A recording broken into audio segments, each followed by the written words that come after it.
coração as vossas advertências e dai-me a vossa lei como um presente valioso.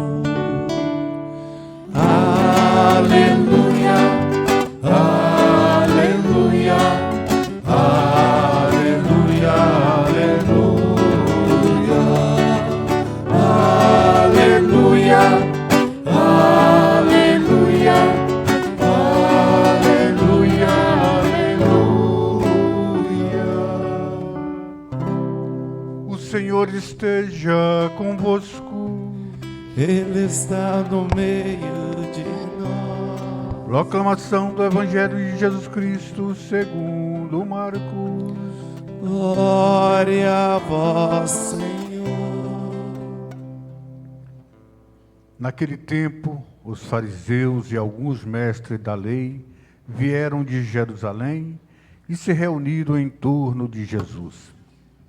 Eles viam que alguns dos seus discípulos comiam o pão com as mãos impuras, isto é, sem as terem lavado. Com efeito, os fariseus e todos os judeus só comem depois de lavar bem as mãos, seguindo a tradição recebida dos antigos. Ao voltar da praça, eles não comem sem tomar banho, e seguem muitos outros costumes que receberam por tradição. A maneira certa de lavar os copos, jarras e vasilhas de cobre. Os fariseus e os mestres da lei perguntaram então a Jesus: por que os teus discípulos não seguem a tradição dos antigos, mas comem o pão sem lavar as mãos?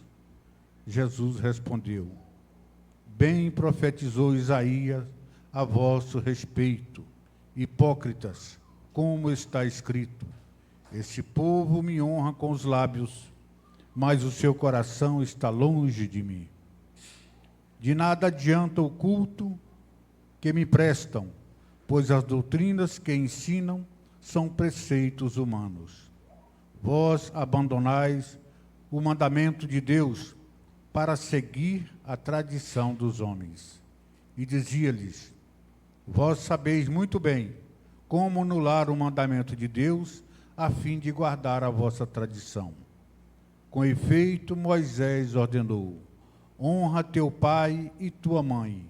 E ainda, quem amaldiçoa o pai ou a mãe deve morrer.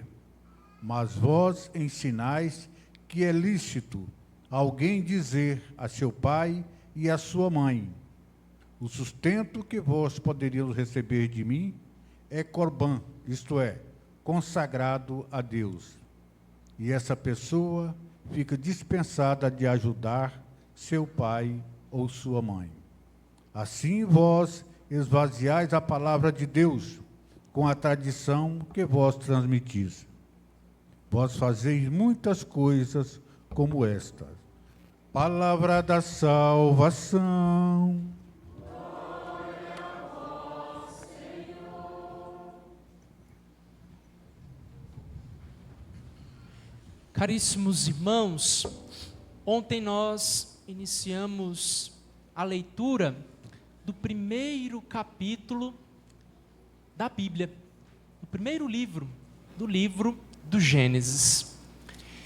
E o autor sagrado ontem colocava os 4 primeiros dias da criação de Deus. Hoje é a continuidade desta obra da criação. Se vocês se recordarem ou tomarem um texto ao chegarem em casa, vocês vão perceber um elemento muito singelo na conclusão de cada dia da criação. O autor sagrado destaca que Deus viu que tudo era bom. Deus viu que tudo na sua obra era bom. E nós muitas vezes nos esquecemos deste retrato de Deus diante da criação que nós temos à nossa frente. E aqui eu não falo somente do homem, que é a obra da excelência da criação, mas de tudo aquilo que nos cerca, de tudo que os nossos olhos podem contemplar. Muitas vezes nós olhamos somente o lado oposto, a maldade do homem, as destruições e tantas outras coisas, mas nos esquecemos de venerar a beleza que Deus criou e colocou à disposição de cada um de nós. E diante disso nós temos que ainda mais adorarmos o Senhor Deus, que é bom todo o tempo em nossas vidas. Um Deus que está próximo a nós e que nos criou, como nos diz o texto, a sua imagem e semelhança. Nós somos a imagem e semelhança deste Deus que é bom, deste Deus que é belo e deste Deus que é verdadeiro. Aquele ditado muito comum, pau que nasce torto, morre torto, não deve ser adotado por nós cristãos, porque nós acreditamos na bondade da humanidade, nós acreditamos na bondade do coração humano, e temos que cultivar isso em todos os momentos e em todos os espaços, mesmo que o mal queira se apresentar como maior ou mais interessante. A bondade de Deus na sua criação e sobretudo em nós deve repercutir, deve exalar, para que outros possam ser também animados por esta bondade. Em contrapartida, escutamos no Evangelho uma ação um tanto complexa dos fariseus e mestres da lei. Eles olham para Jesus e para seus discípulos e se apegam às normas da tradição judaica, considerando aquilo que Jesus e os seus seguidores faziam como algo ruim. Só que Jesus coloca no coração daqueles homens para colocar também no nosso coração que a lei pela lei, ela não tem sentido.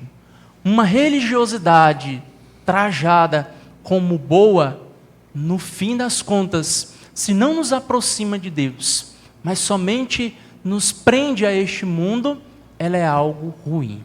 A verdadeira religião, a verdadeira ação de Deus no nosso meio, ela se expressa pela bondade do seu ato e dos nossos atos. Por isso, o cristão, ele é convidado a viver diferente dos outros deste mundo.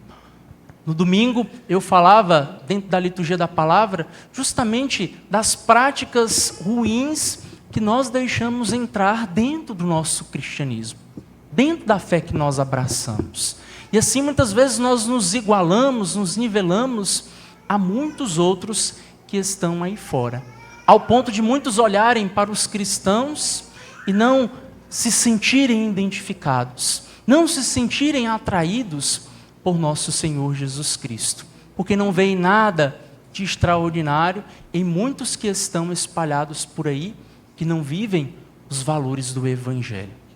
São Maximiliano Kolbe, ele dizia que o interior, as práticas interiores, são mais importantes do que as práticas exteriores. Os fariseus e mestres da lei estavam preocupados somente com as práticas exteriores. Jesus, ele está preocupado no Evangelho e ainda hoje com as nossas práticas interiores, porque ele sabe que é do nosso coração que saem todas as coisas. E no fim de tudo, o nosso exterior vai ser um reflexo do nosso interior. Irmãos, cultivarmos a nossa vida interior, cultivarmos uma espiritualidade saudável, distante de práticas que somente nos prendem a este mundo, sem dúvida nos configura muito a imagem de nosso Senhor Jesus Cristo. Imagem essa que foi apresentada por Deus como semelhante diante da divindade e diante da nossa humanidade. Precisamos nos aproximarmos de Jesus com um coração desejoso de crescermos interiormente, para que isso seja também um sinal para o mundo exteriormente. Quero te convidar, irmão e irmã, a fechar os olhos por um instante e louvando e bendizendo ao Senhor Deus, que criou tudo perfeitamente. Que Ele nos ajude neste tempo presente, olharmos tudo aquilo que foi criado, sobretudo o homem, com um olhar de Deus, com o olhar dele, para que assim possamos render graças e louvores pelos seus inúmeros benefícios. E que a Virgem Imaculada, Senhora de Lourdes, nos ajude neste caminho longo e belo, podermos nos aproximarmos mais de Jesus e assim crescermos interiormente, para que o nosso exterior fale mais de Deus, viva mais em Deus e testemunhe ainda mais suas maravilhas para este mundo. Glória ao Pai, ao Filho e ao Espírito Santo, era no princípio, agora e sempre.